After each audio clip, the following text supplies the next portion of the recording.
صبر وکړه. که ته هم غواړې چې یوازې د AI په مرسته داسې حیرانونکې ویډیوګانې جوړه کړې نو هم د اواز باور لتون یوټیوب چینل در سره سبسکرایب. سلام، وخت مو بخیر. زه بریالی احساسیم. پر دا ویډیو کې تاسو سره یو نوې طریقه شیر کوم چې په مرسته به تاسو انلیمیټډ AI ویډیو جنریټ کړئ پر وړیا ډول. طریقه خورا اسانه ده، خو له هغې څخه وړاندې که چیرې زموږ دا ویډیو معلوماتي وي یو لایک ورکړئ او چینل سبسکرایب کړئ. ګرانو ملګرو، پر پښتو ژبه کې AI کانټینټ نشته، نو که چیرې تاسې دې ویډیو ته لایک ورکړئ دا ویډیو به ستاسو په مرسته زیات اشخاص وګوري او وبه کولی سي پر AI باندې کار وکړي او خپلې ویډیوګانې د AI په مرسته جنریټ کړي. نور مو وخت نه نیسم، راځو د موبایل سکرین ته او دا طریقه تاسو سره سټیپ بای سټیپ شریکوم. ګرانو ملګرو، دې دپاره تاسې راشئ پر خپل موبایل کې یو براوزر راخلاص کړئ، په سرچ برخه کې ولیکئ google.business.gemini. دلته تاسو لومړنی ویب سایټ کلیک کړئ. د کلیک اخیستلو وروسته یوه بله صفحه ستاسو مخ ته راځي په دې ترتیب سره. ګرانو ملګرو، دغه ځای کې به تاسو لږ انتظار وکړئ او کلیک به واخلئ کنټینیو وید ایمیل، یعنې تاسو به د ایمیل ادرس د لارې دې ویب سایټ ته لاګین سئ.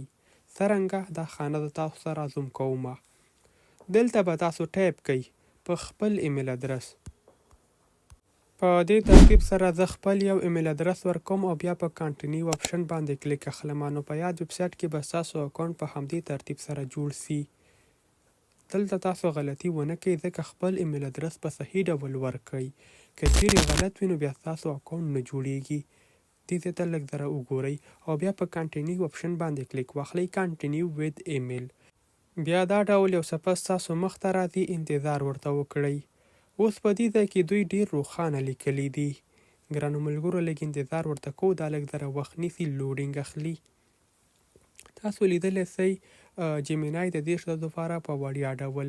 اوس دلته تاسو په دې ټکمار اپشن باندې کلیک واخلئ او بیا دا شین خط کلیک کئ اګری ان ګیټ سټارټډ. د دې د کلیک کولو وروسته په یاد ویب سایټ کې ستاسې اکاونټ په بشپړ ډول جوړیږي. نه بیا پیسو ته اړتیا شته او نه هم کوم سبسکریپشن ته. اوس که چیرې تاسې هره ویډیو جوړول غواړئ یا هم تصویر جوړول غواړئ نو سیمپلې په دې خانه کې تاسو پرامپټ ورکړئ او بیا په جنریټ اپشن باندې کلیک واخلئ، تاسو ویډیو به چمتو سي. تاسو څرنګه کولی سو ویډیو جنریټ کړو، همدې ویب سایټ ته راسئ. په پورته خانه کې به تاسو د خپلې ویډیو یو پرامپټ ورکړئ. تاسو خپله ویډیو د څه باره کې جوړوئ، کوم ډایلاګ تاسو غواړئ جنریټ کړئ، همغه ورکړئ او بیا په دې ایرو اپشن باندې کلیک واخلئ. د پرامپټ لیکلو طریقه د ویډیو په وروستیو کې درښایم. د سینډ کولو وروسته د لږ ځنډ انتظار ورته وکئ، ستاسو ویډیو جنریټ کیږي. بیا یې کولی سئ خپل موبایل ته په اسانه ډول را ډاونلوډ کړئ. اوس دا ویډیو دا جوړه شوه. د څرنګه ډاونلوډ کولی سو، راسئ په ویډیو باندې کلیک واخلئ. په لاندې ځای کې تاسو ته یو اپشن درکوي د ایرو په نوم، همدا کلیک کئ. دغه پورته کوم اپشن چې تاسو ته ښکاري، د کلیک کولو وروسته دغه ویډیو تاسو کولی سئ خپل موبایل ته را ډاونلوډ کړئ. په یس اپشن باندې کلیک واخلئ، دا تاسو سره ډاونلوډ کیږي. اوس راځو، تاسو کولی سئ پر دغه ویب سایټ کې یوه ویډیو د 8 ثانیو دپاره جوړه کړئ. اوس راځو چې څرنګه کولی سو یو پرامپټ د یوې ویډیو دپاره ولیکو. ګرانو ملګرو، د پرامپټ لیکلو مختلفې طریقې او مختلفې لارې شتون لري. که چیرې زه ټوله طریقه پر دا ویډیو کې تاسو ته در وښیم نو دا ویډیو به زیاته اوږده سي. نو د هغې اسانه لاره دا ده چې تاسو د ویډیو له ډسکرپشن څخه لیدنه وکړئ. دلته لیکل سوي دي تیليکرام چینل. کله چې تاسو پر یاد لینک باندې کلیک واخلئ نو تاسو موږ سره په تیليکرام چینل کې ګډون کولی سئ. ځینې معلومات زه په یاد ګروپ کې په لیکلي بڼه خپروم، کولی سئ لا ډېر څه زده کړئ په یاد ګروپ کې. نو زموږ ویډیو تر همدې ځایه که چیرې معلوماتي وي لایک ورکړئ او دا ویډیو د خپلو نورو ملګرو سره هم شیر کړئ.